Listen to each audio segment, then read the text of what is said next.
আল্লাহ রাব্বুল আলামিন আমাদেরকে অসংখ্য মানুষের ভিতর থেকে যাচাই এবং বাছাই করে ইফতার মাহফিলকে কেন্দ্র করে ইফতারির সময় সন্নিকটে এরকম একটা পরিস্থিতিতে আল্লাহ রাব্বুল আলামিন এক বান্দার বাড়িতে কয়েক বান্দা মিলে এই ইফতারের আয়োজন, এই মহতী আয়োজনে আমাদের মতো গুনাহগার মানুষগুলোকে আল্লাহ এক জায়গা হওয়ার তৌফিক দিয়েছে। জবান ছেড়ে দিল করে শুকরিয়া আদায় করছি, বলছি আলহামদুলিল্লাহ। এইরকম একটা পরিবেশ যে আল্লাহ রাব্বুল আলামিনের যদি রহমতের নজর কারোর উপরে না থাকে সে কখনো নেকের কাজ করতে পারে না। কি বাবাজি, সে কখনো কি করতে পারে না? আসলে নেকের কাজ করতে পারা এত একটা দামি জিনিস। কি বলেন? নেকের কাজ করতে পারা দামি জিনিস না? দামি জিনিস। অনেকে অহংকারী করে বলে আরে রোজা না থাকলে কি হয়, আছে না সমাজে? নামাজ না পড়লে কি হয়, আছে না সমাজে? এরকম অনেকে বলে। চলে আসেন গফর ভাই। অনেকে এরকম আছে বলে যে আরে রোজা না থাকলে কি হয়, নামাজ না পড়লে কি হয়। সমাজে অনেক মানুষ পাবেন, তার ভিতরে আল্লাহ রাব্বুল আলামিন আমাকে আপনাকে যে এত মানুষের ভিতর থেকে ভালোবাসেন, মহব্বত করেন, এই দোয়া মাহফিলের আয়োজনে শরীক হওয়ার তৌফিক দিয়েছেন। সকলে দিল থেকে আরও একবার শুকরিয়া বলি আলহামদুলিল্লাহ।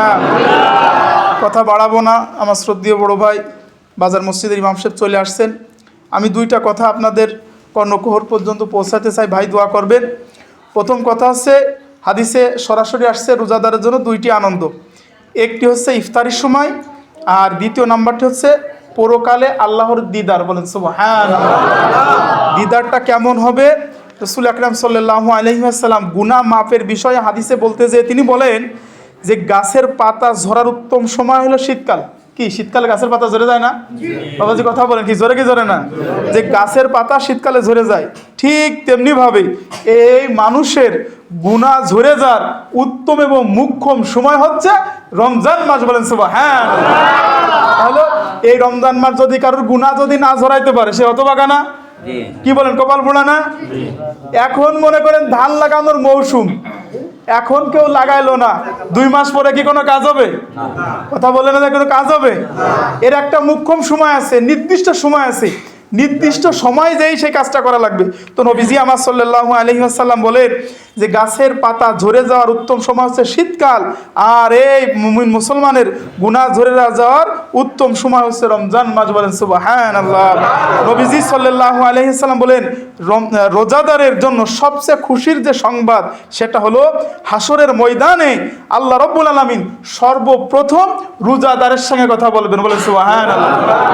এখন চিন্তা করেন, আমাদের একের এমপি সাহেব যদি আমাদের এই প্রাইমারি স্কুল মাঠে আসে, এখানে হাজার হাজার লোক থাকবে, এর মধ্যে যদি নাম ধরে বলে অমুক আছেন নাকি, এ অমুক বিশ্বাস, অমুক মণ্ডল, এই আব্বাস আলী, কুদ্দুস আলী আছেন নাকি, সে তো মনে করেন যে গর্বে কি হয়ে যায়, বুকটা তার চওড়া হয়ে যায়। তো হাদিস শরীফে নবীজি সাল্লাল্লাহু আলাইহি ওয়াসাল্লাম বলেন, আপনাদেরকে সরাসরি শোনাতে চাই, নবীজি আমার বলেন রোজাদারের জন্য সব থেকে বড় খুশির সংবাদ হলো যে হাসরের মাঠে আল্লাহ রাব্বুল আলামিন সবার আগে রোজাদারের সাথে সাক্ষাৎ দেবেন এবং রোজাদারের সাথে কথা বলবেন। বলেন সুবহানাল্লাহ।